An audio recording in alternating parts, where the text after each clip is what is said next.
Well, I'm a recovering addict, 5 years now. I was addicted to about anything on on the planet: pain pills, heroin, cocaine, alcohol.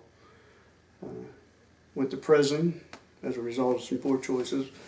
Uh, as a result of my addictions, realized I need to do something to take back my life, and it was very, it was complicated. Recoveries were complicated, and it took a lot of help from different people, various sources. But we started that program, recovery program, September 11th, '07, and I take it one day at a time. And my experiences with drugs and alcohol, it was really poor. It took pretty much everything away from me, with the exception of my family. And I was pushing them away, but I lost my business at the time, lost all self-respect, and all my real friends backed away from me. So I was kind of alone. It's the loneliest feeling I've ever had in my life, being trapped in addiction. It is scary. I was to the point where I prayed to God, actually, take me or let me be put away, because I couldn't stop. I was desperate, but I didn't know how to ask for help. And when it did come, I resisted it. One hand you want help, and the other hand you fight it, and it doesn't make sense, but that's just how it was. And it took me turning my life back over to God. It took me working a 12-step program and working on my shortcomings as a person, what I call character defects. I had to work all those details out, and it's a daily process for me, one day at a time. And but it has occurred, and it was the best decision I ever made in my life, to take stock in who I am as a person and become the person I am today. I started experiencing drugs probably at the age of 14, in high school, my sophomore year, beginning with marijuana and drinking alcohol, and then I began to experience LSD and things like that, and as a social thing, because I felt like an outcast. I didn't feel like I fit into any particular group. Even though I was an athlete, I didn't feel like I fit in there. So I turned, to people who partied, because I thought that was fun. And like it says in the Bible, sin is fun for a season. Well, it was fun, and they kind of accepted me. What I didn't realize is everybody was stoned and really didn't care if I was there or not. But I felt like I fit in. So I kind of found some relief, because I didn't feel comfortable who I was as a person. And I didn't realize that's just part of being a teenager. Being in high school, that you struggle like that, but no one taught me that. No one sat down and talked to me and told me that's how things were going to be. So I really thought I was the only one that was feeling like an outcast and struggling like I was. And it was just disastrous for me. Yeah, I started selling drugs to supplement my income so that I could afford the drugs that I wanted.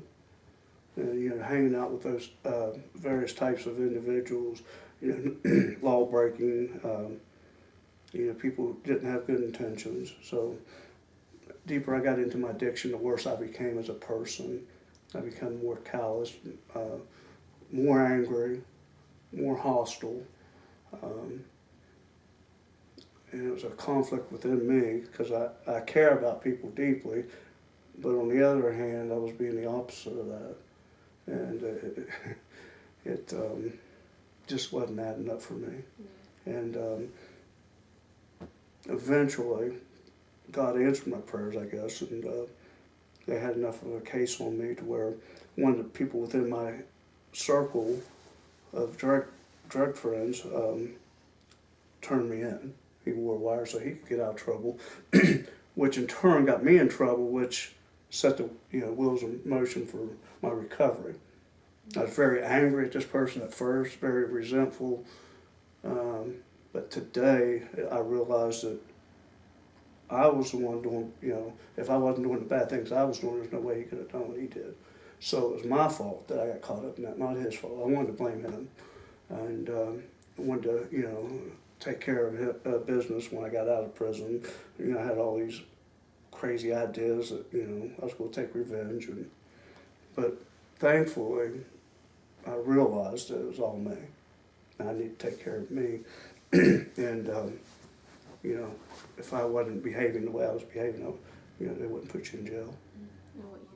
My program, I don't know if I have a name for it. Overcoming criminal behaviors and addictions. I presented it to the Department of Corrections last year. They contracted with me to go into Town Correctional Facility, the same unit I was in that I left their system. And I got to teach a class last 2 months ago, and we just completed that segment. I go back this month. Later this month, I go back for a second installment of that, and it's a year-long contract. And basically, I developed like a 9-step process to overcoming your criminal behaviors and your addictions based on my experiences and my education. I kind of took my teaching, my counseling degrees, and my life's experience, put them all together. What worked for me, what didn't work for me, I took out.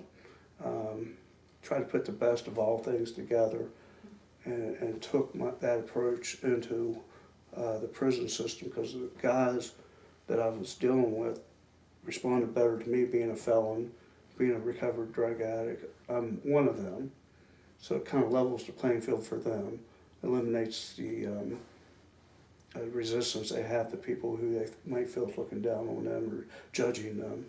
So I knew that that would be a key component.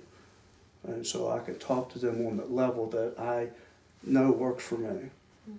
And it's a real honest, and it's a somewhat brutal honesty that they need to hear. And but they took it very well.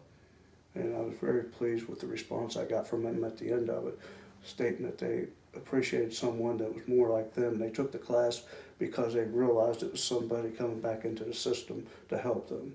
Yeah. It was one of them, so it made me feel good, like, in a way.